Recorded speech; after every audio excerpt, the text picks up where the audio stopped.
Jésus va revenir en tant que roi des rois et seigneur des seigneurs, il posera ses pieds sur le mont des Oliviers, la montagne se fendra par le milieu. Et les nations viendront pour vivre sous le leadership de Jésus à l'échelle mondiale. Ça s'appelle l'âge d'or, le règne de 1000 ans, le millénium. Jésus va régner sur la terre pendant 1000 ans. Et la Bible dit que ce sera un règne de paix, gloire à Dieu. Les anges seront au service de Jésus, les rachetés, les forces armées de l'Église de Christ, les forces vives du royaume de Dieu, vêtues de blanc, viendront servir le Seigneur Jésus. Alléluia. Et la Bible dit qu'il y aura ensuite une ultime révolte de Satan, parce que pendant toute cette période de 1000 ans, Satan et ses hordes de démons seront maîtrisés, le mal sera réfréné. Les hordes démoniaques seront mises sous verrou dans une prison préventive.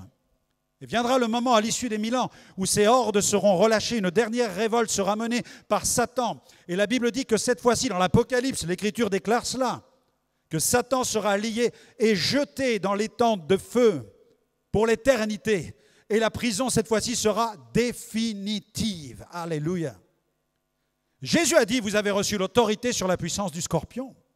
Est-ce que vous réalisez quelle est votre autorité? C'est une autorité de domination au plan spirituel, contribuant au rafraîchissement de l'Église, contribuant à l'établissement du royaume de Dieu sur la planète et permettant ainsi à la société d'être transformée par le message glorieux de l'Évangile. Alléluia. C'est pourquoi rien ne pourra vous nuire, a déclaré Jésus, parce que votre mission entre directement dans le dessein prophétique de Dieu.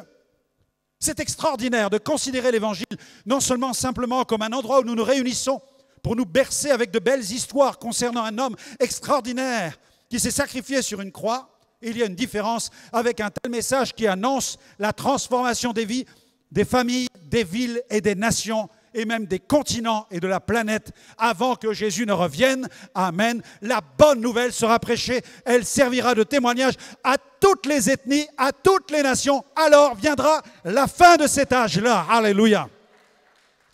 Vous êtes dans cette dispensation-là. Vous êtes dans cette dispensation-là. Une dispensation incroyablement excitante. Vous êtes nés pour participer au règne de gloire de Jésus conformément aux Saintes Écritures. Vous participez au rafraîchissement. Amen. Quand nous organisons des conférences de réveil, nous participons au rafraîchissement. Mais quand tu parles de Jésus autour de toi, tu participes au rafraîchissement. Quand tous les dimanches matins nous prêchons, nous participons au rafraîchissement. Amen. Quand nous tenons des cours bibliques et nous enseignons dans la Gospel Vision Academy, nous contribuons au rafraîchissement de l'Église. Alléluia. Tout contribue à équiper l'Église, à ressourcer l'Église, à vivifier l'Église, afin qu'elle soit vivifiée, qu'elle soit forte et qu'elle parle de Jésus. Parce que dans le timing de Dieu viendra ce moment où l'Église sera enlevée à la rencontre du Seigneur dans les airs. Amen. Et là, nous serons transformés. Alléluia. Ce qui est vil et méprisable deviendra glorieux, ce qui est faible deviendra fort. Nous allons recevoir, nous serons dotés d'une armure, je dirais spirituelle, d'un corps glorieux. Il sera tel une armure de puissance. Le corps que nous allons recevoir, nous dit la Bible, est glorieux. Nous serons glorifiés. Amen. Nous allons recevoir une capacité surnaturelle. Nous serons dotés d'une puissance incroyable. C'est le corps de résurrection. Et nous avons vu avec Jésus que Jésus était capable même de traverser les murs pour aller rejoindre ses disciples. Alléluia. Parce qu'il était doté d'un corps glorieux. Il est les prémices de la résurrection. Dieu soit loué. Dieu soit loué pour ces choses extraordinaires. 7e point, tu es né pour régner sur toi-même. Et ce domaine du règne est important, régner sur soi. Je dois régner sur moi. Ouh, ça va, vous êtes encore avec moi? Amen. Ça vous parle? Ça vous parle de régner sur vous? Ça vous parle de régner sur vous-même? Oh, parfois c'est tellement compliqué. Un jour, le roi de Prusse, Frédéric le Grand, était en déplacement et puis là, il croise un vieil homme, un vieillard. Alors, il entame la conversation avec cet homme habitant de son royaume. Il essaye de discuter avec ce villageois et en le regardant, il l'interroge et l'homme discute avec cet homme sur ce grand cheval dans ses habits d'apparat. Et l'homme lui dit, qui êtes-vous? Qui êtes-vous? Et donc il lui dit, je suis Frédéric le Grand, roi de Prusse. Et Frédéric le Grand dit au vieillard, et vous, qui êtes-vous? Et ce pauvre vieillard, vêtu de ses vêtements tellement modestes, répond, il dit, moi aussi je suis roi. Alors, le roi de Prusse est un peu stupéfait par la réponse. Quand il regarde cet homme vêtu de cette manière, il se met un peu à rire et il lui dit, mais sur quel royaume règnes-tu? Et l'homme lui a répondu, sur le mien, sur le mien. Nous sommes appelés tous à régner sur quelque chose. Et tu dois régner premièrement sur ta propre vie. N'envie pas tous ceux qui règnent sur des royaumes sur la planète, mais considère d'abord tes propres responsabilités. Tu dois d'abord régner sur ta propre vie spirituelle. Et l'Écriture nous montre que nous devons régner sur nous-mêmes. L'apôtre Paul avait compris cela, on le lit dans Galates chapitre 5, verset 25, Galates 5, 25, où il dit « Ce n'est plus moi qui vis, c'est Christ qui vit en moi. » Ceux qui sont en Jésus-Christ, il dit, ils ont crucifié la chair avec ses passions et ses désirs. Si nous vivons par l'Esprit, marchons aussi selon l'Esprit. Amen. Ceux qui sont en Jésus-Christ ont crucifié la chair avec ses vices et avec ses passions. Voilà. C'est Christ qui règne, mais c'est moi qui permets à Christ de régner sur moi. Je dois laisser ma vie au Christ pour qu'il puisse vraiment régner sur ma vie spirituelle. Les choses ne se feront pas de manière automatique. Je dois choisir d'abandonner mon existence à Christ. C'est par lui que je suis délivré. Dans Romains 6, versets 11 à 12, regardez ce que l'apôtre Paul déclare. Romains 6, versets 11 à 12. Ainsi vous-même. Voilà le regard que vous devez avoir sur vous-même. C'est ce que Paul écrit. Ainsi vous-même. Regardez-vous comme mort au péché et comme vivant pour Dieu en Jésus-Christ. Regardez-vous comme étant mort au péché et comme vivant pour Dieu en Jésus-Christ. Celui qui est né de nouveau, il entrera dans le royaume de Dieu. Celui qui est passé par la nouvelle naissance, non pas celui qui vient à l'église ou qui a des parents chrétiens. Quelqu'un pourrait dire, mais moi, mon père, il est pasteur, ou mon père, il est chrétien. Ma mère fréquente l'église évangélique. J'ai la Bible dans ma table de chevet. J'en ai 2 dans le placard. J'ai la Bible des enfants, j'ai la Bible des ados, j'ai la Bible de tout ce que vous voulez. J'ai toutes les Bibles. Et certains pensent qu'ils vont aller au ciel parce qu'ils ont des Bibles. Non, mais n'importe quoi. C'est par la nouvelle naissance qu'on rentre au ciel. C'est pas parce qu'on est libraire. C'est pas parce qu'on a une librairie chrétienne. C'est pas parce qu'on a des livres sur la nouvelle naissance. Tu peux avoir tous les livres sur la nouvelle naissance que tu veux. Tu peux avoir même fréquenté toutes les églises que tu veux, aller dans tous les cultes que tu veux. Ce n'est pas ça qui va te sauver et te transformer. La question est claire. Est-ce que Jésus règne en toi? Est-ce que Jésus est le roi? Est-ce que sur le domaine de ton existence, Jésus est le roi? The kingdom, the dominion of the king. Et s'il n'y a pas de dominion, il n'y a pas de king, il n'y a pas de roi. Le domaine de ta vie, est-ce que Jésus est à la première place ou non? Si Jésus n'est pas à la première place, tu n'es pas encore en route vers le ciel. Il faut que tu fasses la paix avec Dieu et que cette paix soit sincère. Tu dois faire allégeance au roi des rois. Tu dois céder ta vie, lui abandonner ta vie pour qu'il puisse régner sur ton existence. Repentez-vous, dit Pierre, on l'a lu il y a quelques instants, et convertissez-vous afin que des temps de rafraîchissement viennent de la part du Seigneur. Tu vas te rafraîchir parce que pour l'instant, ça sent le brûler. Vous savez, quand le feu prend, la Bible dit que les cœurs sont comme enflammés par la puissance du péché. Tant que Christ ne vient pas, il ne peut pas rafraîchir l'âme de la personne. Elle est sous le feu de la justice de Dieu et sous le feu de son péché, qui est un feu destructeur. Et ça n'est que la repentance et la conversion qui nous fait sortir du feu. Ne suis-je pas comme un tison arraché du feu? C'est ce que nous lisons dans la parole de Dieu. C'est comme une épée de Damoclès qui pèse sur nous. Il n'y a pas un juste, pas même un seul. Tous sont péchés, tous sont privés de la gloire de Dieu. Vous connaissez ces passages. Il n'y a pas un juste, pas même un seul. On ne tire pas sa justice de son appartenance familiale. On ne tire pas sa justice des gospels qu'on écoute sur Internet et des vidéos qu'on regarde. On ne tire pas sa justice d'une fiche d'appartenance d'une église qu'on a pu signer il y a quelque temps. On tire sa justice uniquement de Jésus-Christ. La justice vient de la foi en Jésus-Christ, mais la foi, ça n'est pas simplement la croyance. Certains pensent qu'ils sont sauvés parce qu'ils croient que Jésus est le sauveur du monde. Mais mes amis, le diable le sait depuis longtemps. Et il est perdu. Savoir que Jésus est le sauveur ne sauve pas.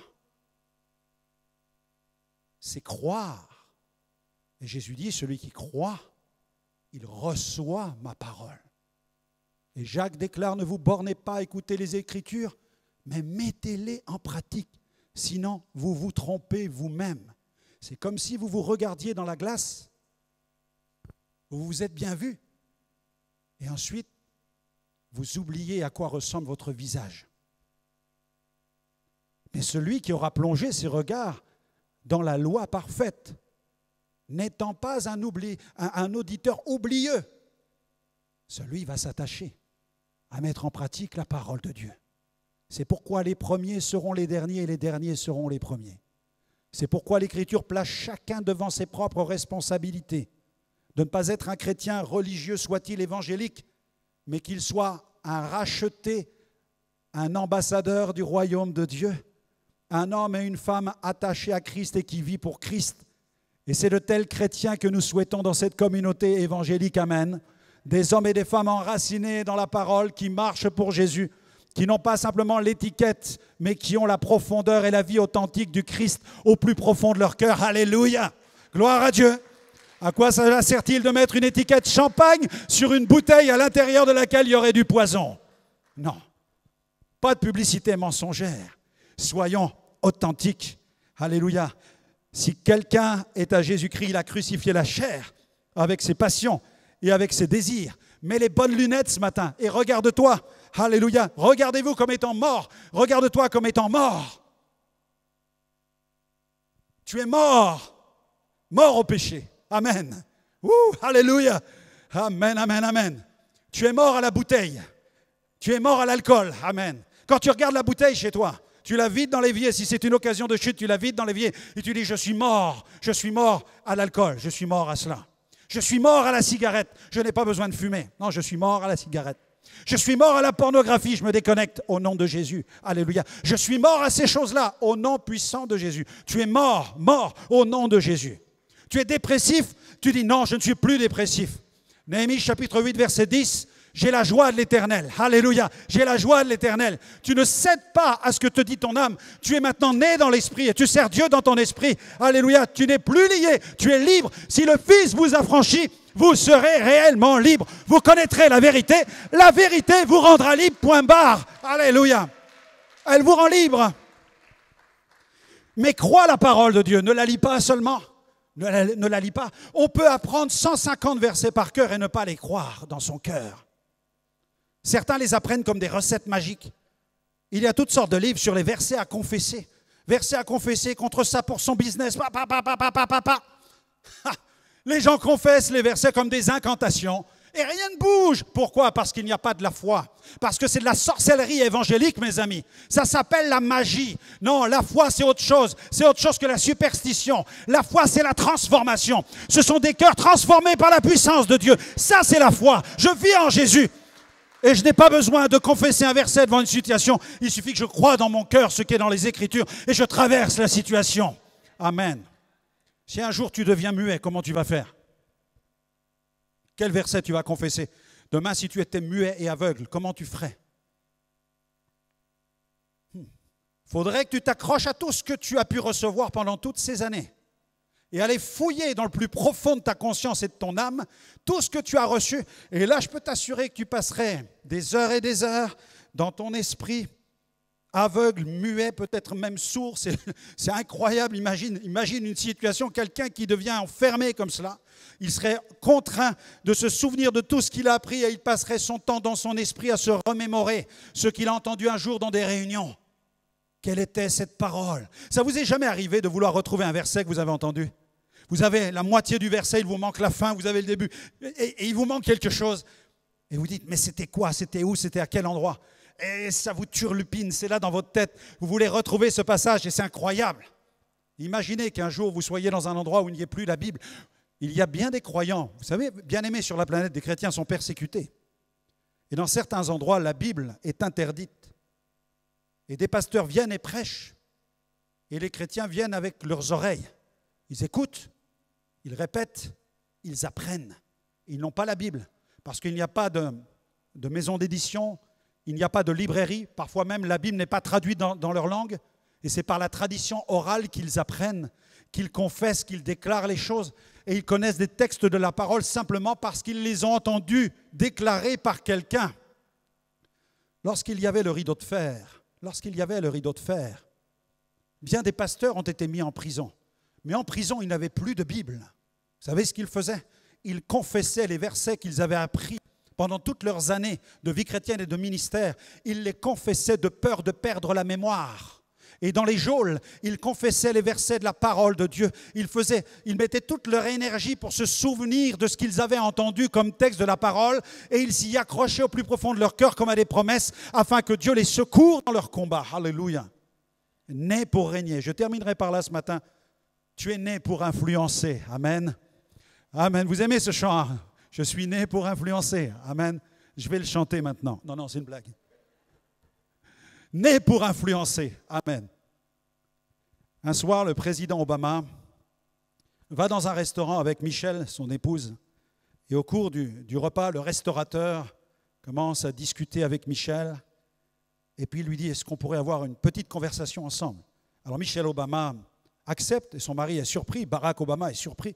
Pourquoi ce restaurateur veut-il parler avec sa femme?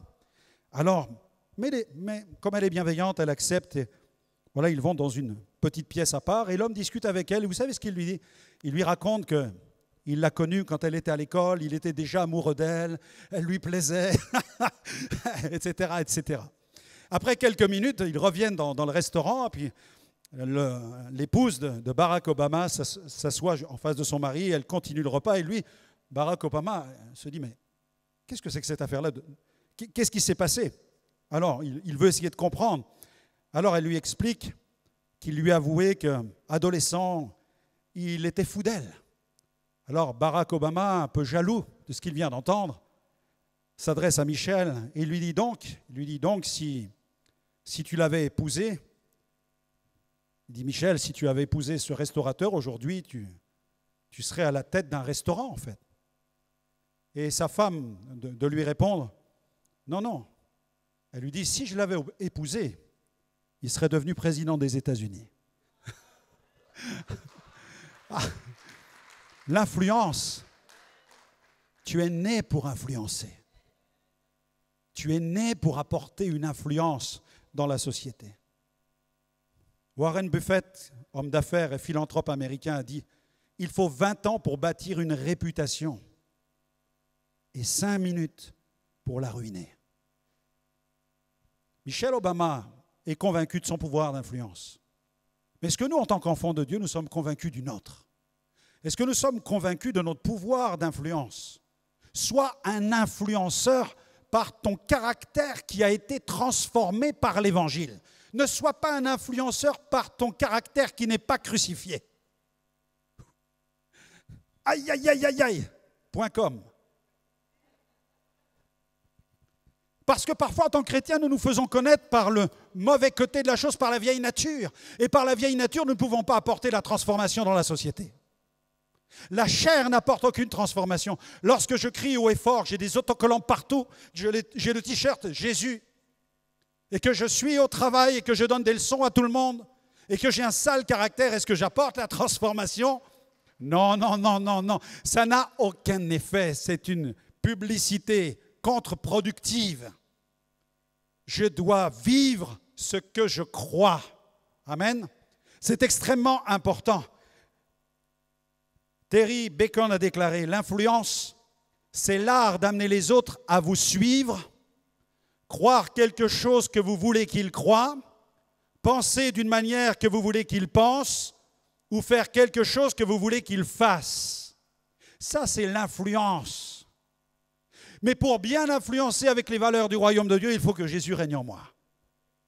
Amen. Il n'y a pas de secret, il ne faut pas que je ressemble au pasteur. Non, surtout pas, faites jamais ça. Moi, je fais tous mes efforts pour ressembler à Jésus et il y a du travail.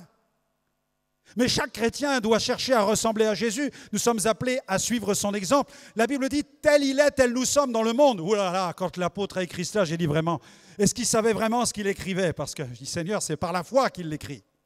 Tel il est, tel nous sommes dans le monde. Ouh. Être comme Jésus, vous imaginez?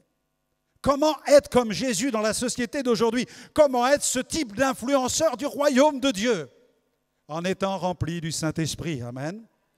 Et c'est de cette manière, si je suis crucifié au péché et que je libère la vie du Saint-Esprit, alors les valeurs, les vertus du royaume de Dieu seront manifestes au travers de mon existence, de ma façon de vivre. Et je vais interpeller tous ceux qui vivent dans la chair parce qu'ils ne connaissent pas ces valeurs du royaume de Dieu.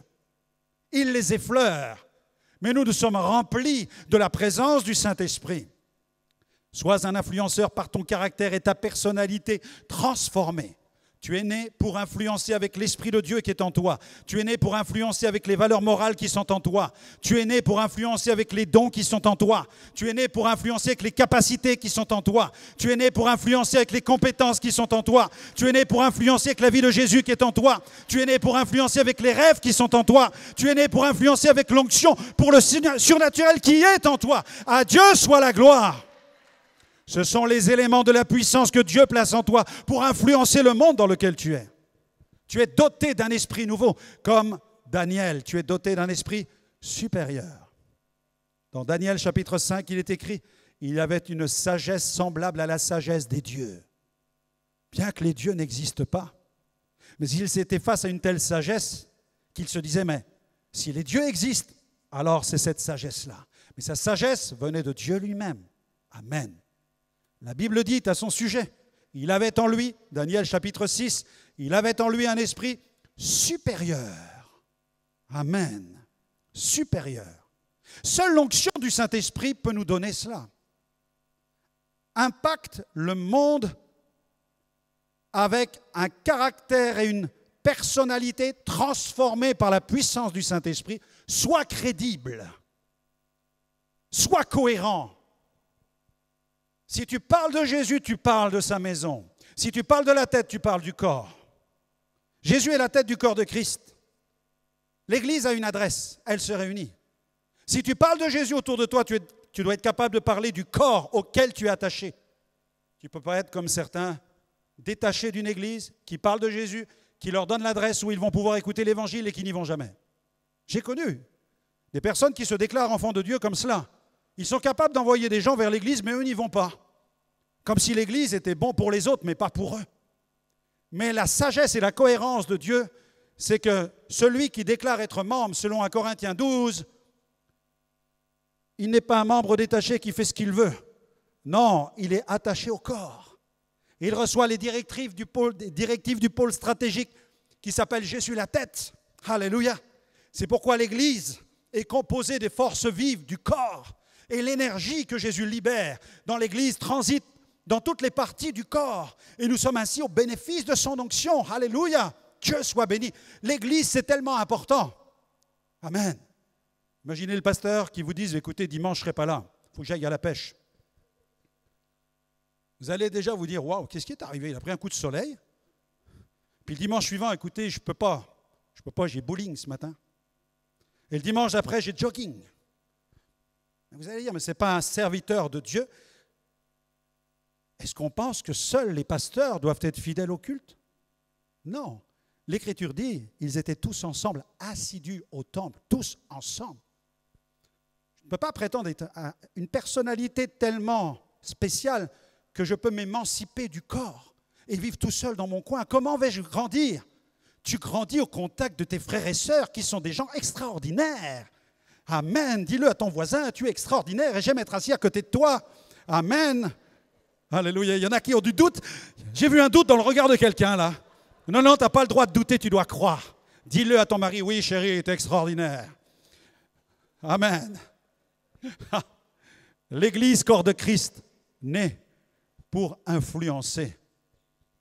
Avec la puissance d'influence la plus puissante de l'univers, regarde, tu vas me dire ce matin, pasteur, vous venez de me dire que je peux influencer le monde avec mon caractère et ma personnalité transformée. Je l'affirme, oui, c'est vrai. Oui, c'est vrai. Mais écoute-moi bien, c'est le premier niveau. Le deuxième niveau, c'est avec l'onction du Saint-Esprit sur le caractère et la personnalité transformée. Avec l'onction, Tu es capable d'accomplir des choses inédites, des choses que personne n'a encore fait. Pourquoi? Parce que Dieu est créateur et l'onction qui est sur toi est une onction créatrice. Amen. Et l'onction qui est sur toi peut opérer d'une telle manière que tu vas produire des œuvres qui vont susciter la stupéfaction chez ceux qui te regardent vivre. Amen. Je prie pour que Dieu lève des créateurs, des hommes et des femmes qui seront préparés par le Saint-Esprit pour apporter la transformation dans la société, dans tous les domaines, que ce soit dans le domaine du transport, de l'automobile, de l'aviation. Ne croyez-vous pas que Dieu peut susciter de nouveaux ingénieurs avec une mentalité qui vient du ciel et du royaume de Dieu? Ne pensez-vous pas que Dieu peut susciter toute une nouvelle catégorie d'ingénieurs, de créateurs, de penseurs avec l'Esprit de Dieu, comme le monde a pu le connaître même à l'époque de la Renaissance, où les codes ont été bousculés par ceux qui croyaient en Jésus dans le domaine de l'art? Dieu ne peut-il pas le faire dans le domaine de l'ingénierie? Dieu ne peut-il pas le faire dans le domaine de la politique, de la science, dans le domaine du savoir, de la connaissance, dans le domaine de la transmission de valeurs? Dieu n'est-il pas capable d'élever des hommes et des femmes qui sont rachetés, qui croient en Jésus et qui vont transformer le monde autour d'eux? Amen. Que ce soit l'artisan jusqu'à l'ingénieur, jusqu'à l'homme politique, jusqu'au chef d'État, que Dieu puisse susciter des hommes et des femmes habités par Dieu et remplis de l'onction du Saint-Esprit. Et ils vont créer des choses parce qu'ils seront connectés avec le ciel et Dieu va leur parler. Alléluia. Thomas Edison, l'inventeur le plus fécond de son époque avec 1200 brevets. 1200 brevets. J'admire tous les ingénieurs, dit-il, mais il ajoute, j'admire surtout le plus grand d'entre eux, Dieu, le plus grand des ingénieurs. Amen. Dieu est le plus grand des ingénieurs. Parce que sa sagesse, il l'a reçue de Dieu. Et Dieu peut te donner sa sagesse dans ton domaine. Dieu peut ouvrir les vannes, mais Dieu peut les fermer. C'est pourquoi tu dois être attaché à son corps. C'est pourquoi tu dois être attaché à sa parole. Parce que c'est là que Dieu répand sa bénédiction. Voici, oh, qu'il est doux, qu'il est agréable pour des frères et sœurs de demeurer ensemble. C'est là que Dieu envoie sa bénédiction et la vie pour l'éternité. Amen. Amen. C'est pourquoi nous aimons la présence du Seigneur. C'est pourquoi nous aimons l'Église. Parce que nous sommes dans la présence de Dieu, influencés par le ciel. Et ensuite, nous répandons à l'extérieur dans le monde cette influence qui vient d'en haut. Par l'Église, les dominations démoniaques sont confrontées à la sagesse de Dieu lorsqu'elles observent l'Église. Et les dominations angéliques sont subjuguées face à la sagesse de Dieu manifestée au travers de l'Église. Amen.